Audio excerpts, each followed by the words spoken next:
Okay guys, so round 2 of Q&A with Containing Luxury. If you like what we're doing here and we're trying to give away as much information as possible, make sure to hit that subscribe button and turn on your notifications. Also, anything you guys can do to support us on the Patreon account, there's a link in the description. We're gonna try and give you as much information as possible, but we have full-time jobs and we're trying to make time to do this for you guys. And the more support we get, the more of a reality is to get you more information and build our channel. So let's get started into round 2 of Q&A.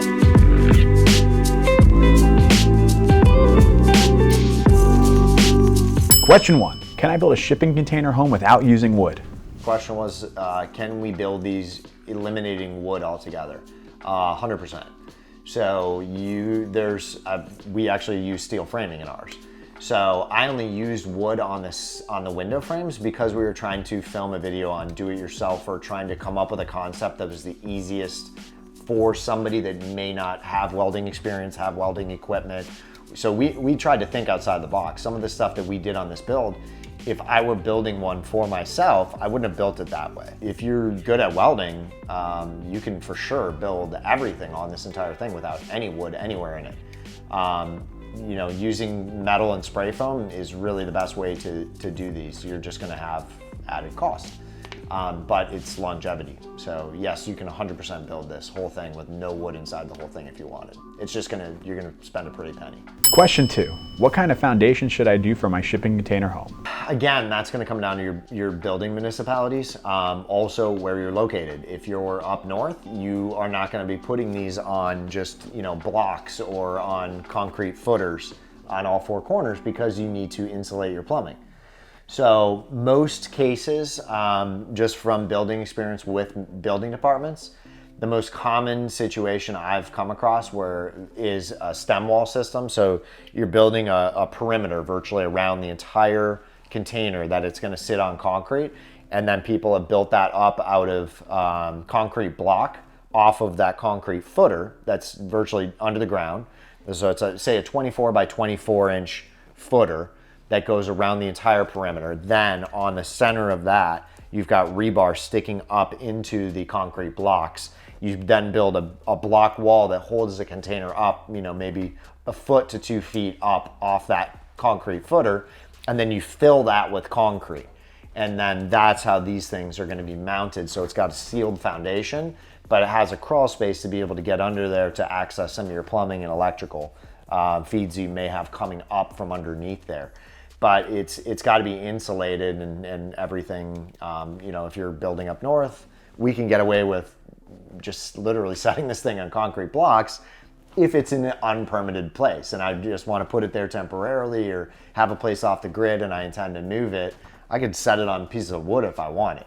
But if you're securing it to the ground, again, you got to talk to your building department. There's a lot of different ways you could do it. I've seen people put slabs.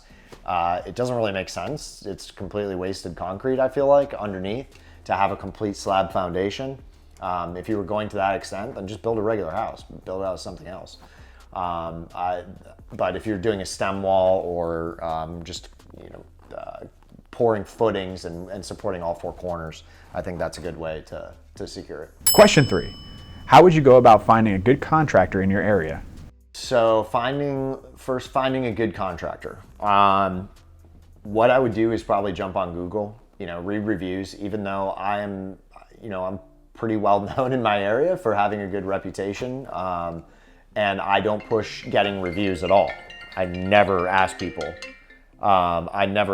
for reviews. All of my clientele is word of mouth. But if my clientele didn't know how to find me, I guess you jump on Google and you try and see about just calling a couple of builders and really feel out their attitude. You can tell a lot about somebody within 5 minutes of talking to them on the phone. If they're like, oh, I don't know, then okay, that's probably not the guy I want to hire to do this. They're a creative build. They take some time to understand and wrap your head around. And the person has to be passionate about what they're doing. If they're not, then they don't care and they're probably not going to take their time to do it properly. Problem is that those people are most likely going to cost more money because they are educated and can figure out how to problem solve and care enough about their job that they have a good reputation. So then supply and demand, those people are, in higher demand. So, but really, it's just going with your gut. Talking with a couple people.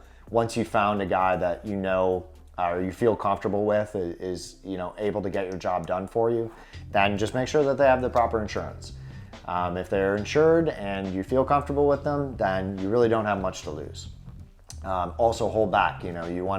Don't pay somebody a ton of money up front. Quality contractors should have money in the bank. They can afford to get themselves through draws. But as a contractor, I'm also worried about clients that don't want to fork out money to start with. So, I would say, collecting 10% up front and then working through a certain part, collecting another 10%. I'd rather do more draws to make sure that we're comfortable than working with somebody that's like, oh, I need 50% up front. Yeah, I'm not going to give you 50% of my money up front. I want to see what you're capable of doing, and I want to see materials on site. So, Question 4. What is the first step of getting a blueprint for my shipping container home? that's a lot more difficult. You got to find architects that are on board. I don't want to be giving out our architect's information purely for his personal welfare. So we've had tons of people contacting us about doing builds, and some of these people have no idea about how much they're willing to spend, what they even want to do. So there's a lot of ground research that you need to do, so when you meet with somebody, you're not wasting their time. So a lot of this is going to come down to you as a homeowner. Do you know how many square feet you want? How much money are you willing to spend? Does your budget actually equate to a realistic budget for hiring professionals to get that job done? So there's a lot of homework that you need to do before even getting to that point. And the other way is by contacting some of these builders. They might have an architect that can get you there. But make sure your budget is realistic. If you want to discuss money with everyone involved, so that you're not getting yourself in over your head, and that the builder is on the same page, that he's not going to be change ordering you a bunch, thinking that you have endless deep pockets and really you have a set budget in mind. So discuss the money. Question 5. I've heard certain kinds of insulations can sweat. Is that true, and how can you prevent it? The answer is yes. Closed cell spray foam on the inside, if you're insulating on the inside, is by far the best. You do not need to have any insulation on the inside if you're insulating from the exterior with a really high quality insulation.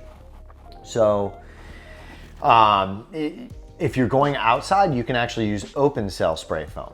If you're going inside, you have to use closed cell, because that container, you have raw container showing on the outside and it's getting heat from the sun on it, if that heat mixes with your cold interior air, then it's going to sweat, and that's sweating behind your walls, and that's going to cause moisture. Closed cell is going to repel moisture 100%. It's waterproof. Whereas open cell is going to deflect moisture, but it does absorb. So it can cause mold. It really comes down to your design, and then having, again, a professional that understands what applications need to be used in what applications, and making sure that you just over-insulate, overbuild. You really want to come into this with a comfortable budget, and if you have a good budget, you can do the best. And if you can do the best, you have nothing to worry about. Question 6. How would I secure financing for my container build? So yes, financing is very difficult to get. There are options. Some people are getting home loans under modular homes. So it comes down to your mortgage lender thinking creatively, figuring out what box these fit into. But honestly, it's only a matter of time. If people can get loans for $100,000 RVs, which are falling apart after 2 years and depreciating like crazy, then 100% some banks are going to be jumping onto these because there is a major market for that.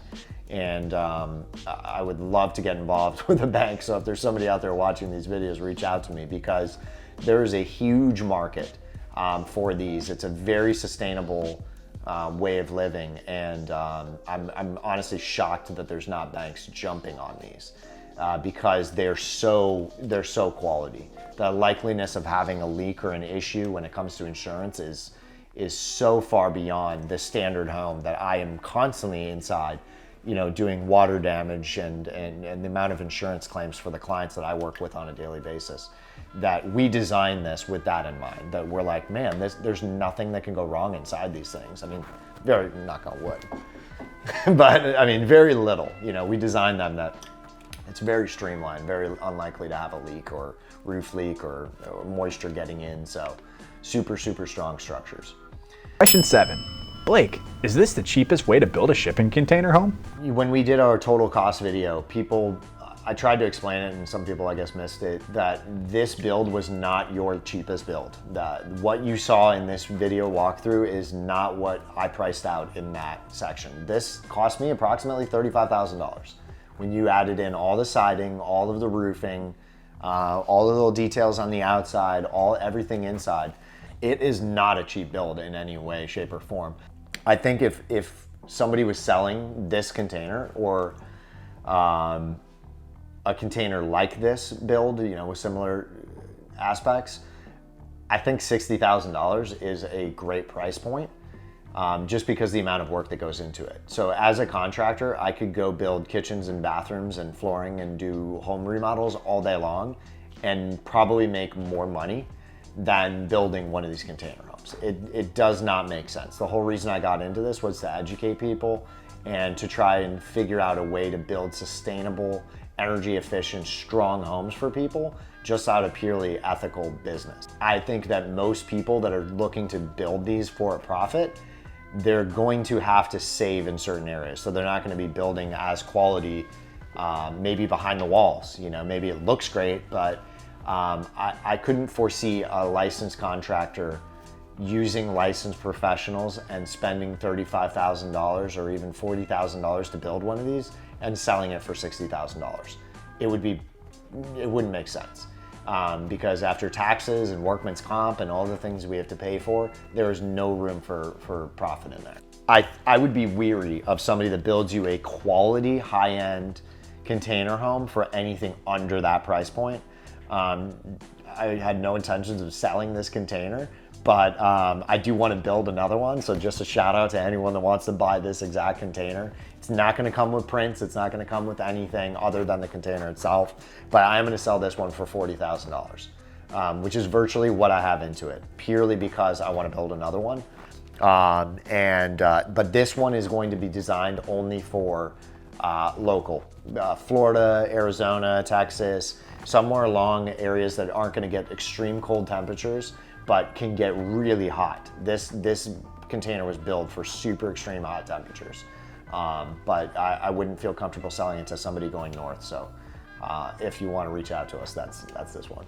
Question 8. Are you planning to do multiple different levels of container home builds? Okay, so multiple different builds. Yes, I would love to do that. Everyone watching this channel, hit our Patreon account and donate $25 because it costs a lot of money. You know, the previous question was how much these cost, and it's a lot, and it takes a lot of time. So I'm running a full-time construction company to afford to be able to take my time to build these and show people how to do this. So, which is why we can only get so much content out in so much time. So the more support we get, the more that actually makes that a reality for us to build multiple different ones. Maybe even get into giveaways of these things. But right now we're a small channel. We're trying to grow. We're trying to educate people, but we have full-time jobs to going into doing this. So again, you know, I would love to sell this container, move on, get another one going. But to have 3 different builds, we're probably a couple months to a year away, depending on how quickly we can grow our channel. But yeah, we intend to do all of that. We want to educate people to streamline this process and even come up with our own system of manufacturing them more efficiently to be able to get you houses at a really, like the best price point we could mathematically do. And that's really the whole movement behind our channel, what we're doing and why we're doing it. It's not to make a ton of money, because believe me, I could make way more money doing my everyday job than I could ever make building these container homes. So that's the honest truth.